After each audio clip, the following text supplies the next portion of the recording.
Hey guys, I'm meteorologist Chris Tomer. Let's talk some mountain weather, and this is the On the Snow Before You Go forecast. So we've got some storm systems lined up. The hot spot for the next 5 days is the west, for sure, absolutely. And take a look at my spider chart. So higher on the web with more purple represents better odds of new snow over the next 5 days. Colorado's there. You're going to have residual snow into 12/8. Then there are two other storms that will come in after that to the west coast. Sierra is high on my list. They're going to get clocked again. There's a weak atmospheric river coming. The Wasatch, the Tetons, the Pacific Northwest all high. Not high on my list, the Banff area in the northeast. Northern New Mexico will have some light to moderate accumulation, so not necessarily really high on the list, but you can see what's high on the list. Let me just show you what I'm thinking about as bullet points. So again, the one storm will finish up on 12/8 in Colorado and then move away. Then there's a second storm that will come in, hit the west coast with some decent snow, and then it will wash out as it hits the interior. The storm behind it is much bigger for 12/10 to 12/13. It's got a weak atmospheric river which will hit the Sierra hard and benefit all of the west. It'll have more cold air and better jet support. So those are the things I'm watching at this point. Let me show you what the water vapor satellite looks like. So on water vapor, the oranges and reds represent drier air aloft. So you can see the storm that will eventually move out of Colorado on 12/8. The one behind it, the low, will hit the Pacific Northwest and the West Coast with a decent amount of moisture, and then it washes out. But it's the low behind it in the very North Pacific that will become the larger storm down the road. Let me just show you what the pattern is going to look like with this. So here's 12/8. There comes the next low. The one behind it, though, you can see riding that powerful jet stream and jet streak. That's the one that will bring more cold air and better snow to a lot of the west.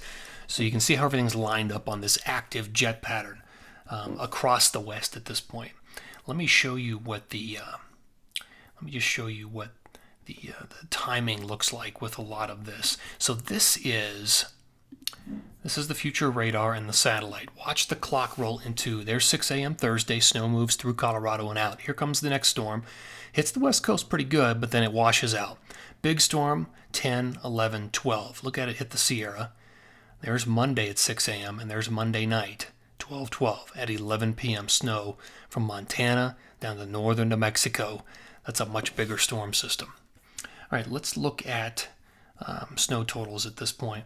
Here's what I'm thinking, and this is all of 12/8 through 12/12. Forecasting 40 to 60 inches in the Sierra, with about 3 to 4 feet from Tahoe to Mammoth, obviously more in Shasta. Look at the Pacific Northwest, 1 to 2 feet, over 2 feet in Baker. Not a lot for Banff. Idaho does well during this stretch. You're going to be the beneficiary of actually both of those storm systems moving onshore. Not as much as Montana, though. Wyoming looks good. The Wasatch should do quite well. I think close to, maybe 18 to 24 inches for the Wasatch through the 12th into even the 13th. But Colorado, you've got some snow through the 8th, and then you'll add some more with the second storm and the third storm that come in off the Pacific. So you've got some pretty good totals on the way. Unfortunately, when I look at the Northeast, and let me just bring up my forecast, all of the 8th through the 12th, you're out of the storm track. There just isn't much there. There's one shot of snow, and it's kind of a long shot, but you might pick up an inch or two as it kind of brushes the area late in the period. But that's it, unfortunately, for the Northeast. So, all right, there you go. That's my forecast. We'll end on my western forecast, my hot spot for the best snow through 12/12, and you can see why a lot of places getting some big totals. Again, this is the On the Snow Before You Go forecast. Take care.